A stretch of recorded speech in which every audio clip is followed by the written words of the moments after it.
Sound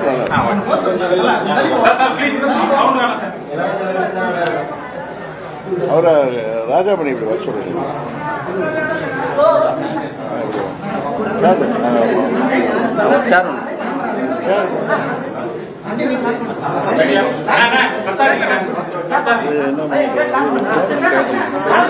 கிழக்கு மாவட்ட அம்மா மக்கள் முன்னேற்ற கழகத்தோட விழுப்புரம் கிழக்கு மாவட்ட கட்சி அலுவலகம் குயிலாப்பாளையத்தில் இருந்து இப்ப இங்க வானூர் கூட்டுரோடு பகுதி தானே இது, வானூர் கூட்டுரோடு பகுதிக்கு இது புதிய அலுவலகம் அன்பு சகோதரர் கோவிந்தராஜ் அவர்கள் இந்த இடத்துல அலுவலகத்தை இருக்கணும் என்கிற கோரிக்கை வைத்திருந்தார். அதை நாங்கள் தலைமை கழக நிர்வாகிகள், மாவட்ட செயலாளர்கள், பாண்டிச்சேரி மாநில நிர்வாகிகள் எல்லாம் வந்து அலுவலகத்தை திறந்து வைத்திருக்கிறோம். வேற எந்த கருது வேற எது கேட்குதுமா? தமிழகத்தில் கூட்டணி ஆட்சி தான், தனித்து பெரும்பான்மை ஆட்சி கூட்டணி தமிழ்நாட்டில் சட்டம் ஒழுங்கு இருக்கா இல்லையான்னு தெரியல. யாருக்கும் பாதுகாப்பு இல்லாத சூழ்நிலை. பாதுகாக்க வேண்டிய காவல்துறையே ஏவல் துறையாக மாறி இன்றைக்கு குண்டர்கள் போல செயல்படுகிறார்கள். உயிருக்கு பாதுகாப்பு தர வேண்டிய காவல்துறையே உயிர் போவதற்கு காரணமாக இருந்து இன்றைக்கு தமிழ்நாடே கொந்தளித்து போயிருக்கிறது. இன்னும் சொல்ல போனா விலைவாசி விண்ணை முட்டுகின்ற அளவுக்கு உயர்ந்திருக்கிறது. இந்த ஆட்சியில யாருக்கும் நிம்மதி இல்லை. விவசாயிகள் முதற்கொண்டு அனைத்து தரப்பு மக்களும் தேர்தல் நேரத்தில் முதல்வர் சொன்ன வாக்குறுதிகள் எல்லாம் நிறைவேற்றவில்லை. 4 ஆண்டுகள் கடந்து இன்னும் 6-7 மாதத்தில் தேர்தல் வருகின்ற நேரத்தில் கூட முக்கியமான வாக்குறுதிகளை நிறைவேற்றவில்லை என்று ஆசிரியர்கள், பகுதி நேர ஆசிரியர்கள், போக்குவரத்து ஊழியர்கள், மின்சாரத்துறை ஊழியர்கள் என மாற்றுத்திறனாளிகள் அனைவரும் சாலைக்கு வந்து போராடி கைதாகின்ற நிலைமை இன்றைக்கு இருக்கிறது.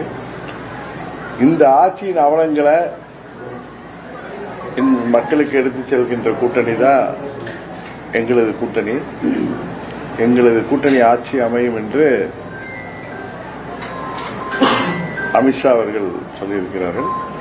உறுதியாக திமுகவை வீழ்த்தி தமிழ்நாட்டில் மக்களாட்சி, புரட்சித் தலைவர் ஆட்சி போன்று, அம்மா அவர்கள் ஆட்சி போன்று ஒரு சிறந்த ஆட்சியை எங்களது கூட்டணி கொடுக்கும். எடப்பாடியார் வந்து அதிமுக வந்து பெரும்பாலான ஆட்சி அமைக்கும் அப்படின்ற ஒவ்வொரு கட்சிக்கும் ஒரு விருப்பம் இருக்கும். ஏற்கனவே ஆண்ட கட்சியாக இருந்தவர்கள் அதை சொல்வார்கள். பொறுத்திருந்து பாருங்கள். சுமூகமாக கூட்டணி இன்னும் பல கட்சிகள் வர இருக்கின்றன. எல்லாம் சுமூகமான ஒரு சூழ்நிலையில இந்த திமுக வீழ்த்துகின்ற மக்கள் ஆதரவோடு வீழ்த்துகின்ற சூழ்நிலை தேர்தலுக்கு முன்பு சுயராக உருவாகிடும். அதனால நீங்க ஒவ்வொரு கட்சி தலைவர்களும் சொல்கின்ற கருத்தை வைத்துக் கொண்டு அதுக்கு மாதிரி கருத்தை இப்படி கேட்டுட்டு இருக்காதீங்க. தேசிய ஜனநாயக கூட்டணியின் ஆட்சி உறுதியாக தமிழ்நாட்டில் 26 மே மாதத்தில் அமையும். சரி,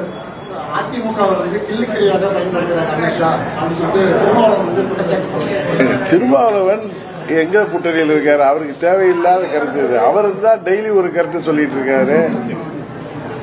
அவருடைய கருத்துக்களை பாத்தீங்கன்னா முதல் நாள் ஒண்ணு இருக்கு, அடுத்த நாள் ஒண்ணு இருக்காரு. அவரை என்னை பொறுத்தவரை சகோதரர் திருமாவளவன் அவர்கள் அரசியலுக்காக ஏதோ பேசி வருகிறார். அங்க அவங்க இருக்கிற கூட்டணியில அவர் நிறைய சட்டமன்ற தேர்தல் போது நிறைய சீட்டுகளை பெற வேண்டும் என்பதற்காக அரசியலுக்காக ஏதோ சொல்லி வர்றார். அவங்க கட்சி கூட்டணியில என்ன நடந்துட்டு இருக்கு? திரு சண்முகம் அவர்கள் சிபிஎம் லீடர் என்ன சொல்றாரு? தேர்தல் நேரத்தில் தேர்தலுக்கு முன்பு சொன்ன வாக்குறுதிகள் எல்லாம் நிறைவேற்றினால்தான் மக்களை நாம் தைரியமாக சந்திக்க முடியும்னு சொல்றாரு. இதே திருமாவளவன் என்னெல்லாம் 6 மாதங்களாக கடந்த வருடத்திலிருந்து பேசிட்டு வர்றாருன்னு உங்களுக்கு தெரியும். அதனால அவர் திமுக கூட்டணியில் உள்ளவர் சொல்கிற கருத்தை எல்லாம் பெருசாகிட்டு நீங்க கேள்வி கேட்பது எனக்கு என்னமோ அது சரியாக படவில்லை.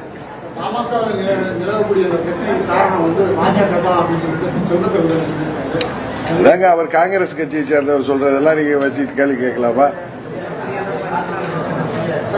பாஜக வந்து இருக்கிறதா சொல்லிட்டு திரும்ப திரும்ப எங்க கூட்டணியை பத்தி தான் கேக்குறீங்களே தவிர தமிழ்நாட்டில் இன்னைக்கு நடப்பதை பத்தி யாராவது கேட்கிறீங்களா? டெய்லி நடக்கிற கொலைகள் பத்தி, கற்பழிப்புகள் பற்றி, 3 வயது பெண் குழந்தையிலிருந்து வயது முதிர்ந்தவர் வரை இன்றைக்கு பெண்கள் பாதுகாப்பற்ற சூழ்நிலையில் இருப்பது பற்றியோ, விலைவாசி விண்ணை முட்டுகின்ற அளவுக்கு உயர்ந்திருப்பது பற்றியோ, மக்கள் பிரச்சனைகள் பற்றியோ நீங்கள் கேட்டால் அது நன்றாக இருக்கும். அதை விட்டு திசை திருப்புகின்ற விதமாக நீங்கள் ஏதோ ஆர்வத்தில் இருக்கிற கேள்விகள் இன்றைக்கு திசை திருப்புகின்ற விதமாக இருக்கிறது. ஒன்று மாத்திரம் தெரிகிறது, எப்படி திமுகவும் அதன் கூட்டணி கட்சிகளும்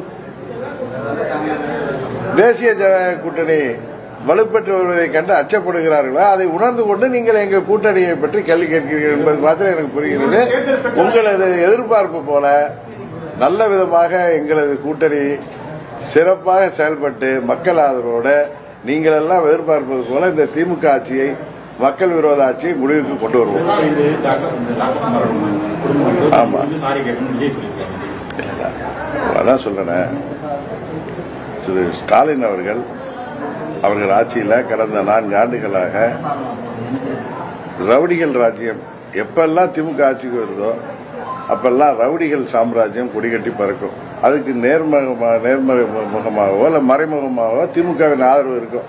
நீங்க நல்லா பாத்தீங்கன்னா 3 வருடங்களுக்கு முன்பே நான் சொல்லியிருக்கேன், விழுப்புரம் மாவட்டத்தில், குறிப்பாக நமது விழுப்புரம் மாவட்ட பகுதியில் எனக்கு வந்த தகவலின்படி பல ரவுடிகள் திமுக கொடியை போட்டுக்கொண்டு சுற்றி வருகிறார்கள், அவர்களுக்கு பாதுகாப்பு இருக்கிறது என்று நான் சொல்லி வருகிறேன். அதுபோல போதை மருந்து கடத்தலாக இருக்கட்டும், சட்ட ஒழுங்கு பிரச்சனையாக இருக்கட்டும், இன்னும் சொல்ல போனா மணல் கடத்தலாக இருக்கட்டும், எந்த ஒரு மக்கள் விரோத செயலையும் அதில் மறைமுகமாக ஆளுங்கட்சியின் ஆதரவு இருப்பது வெளிப்படையாக ஊடகங்களிலேயே சொல்லப்படுகிறது. இதுதான் உண்மை. இப்ப லாக்அப்ல இது வரைக்கும் 25 மரணங்கள் ஏற்பட்டிருப்பது என்பது உண்மை. அதை எதிர்கட்சிகள் ஆளுங்கட்சிக்கு கண்டனம் தெரிவிப்பது யதார்த்தம். இதே திமுக தலைவர் திரு ஸ்டாலின் அவர்கள் கொரோனா நேரத்திலேயும் கடுமையான கட்டுப்பாடுகளின் மீறி சாலையில் இருந்து எவ்வளவு போராட்டங்களுக்கு தலைமை தாங்கினார். 4 பேர் கூட மக்கள் கூட வேண்டாம் என்று உலக சுகாதார நிறுவனம் கேட்டப்ப கூட அதெல்லாம் மீறி சாலைகளில் போராடினார். அதனால் எதிர்கட்சிகள் அவர்கள் கடமையை செய்கிறார்கள். அதுவும் ஆளுங்கட்சியில் நடக்கும் இந்த ஆட்சியில் நடக்கிற சட்டவிரோத செயல்களையும் காவல்துறையின் இது போன்ற மோசமான நடவடிக்கைகளை, லாக்அப் டெத்துகளை பற்றி எல்லா கட்சிகளும் போராடுகின்றன. இன்றைக்கு அதன் ஒரு இதாக இன்றைக்கு சென்னையில் திரு விஜய் அவர்கள் ஆர்ப்பாட்டம் செய்துள்ளார். நாங்கள் ஆல்ரெடி இந்த தேர்தலுக்கான பணிகளை தேர்தல் திருமணத்துக்கு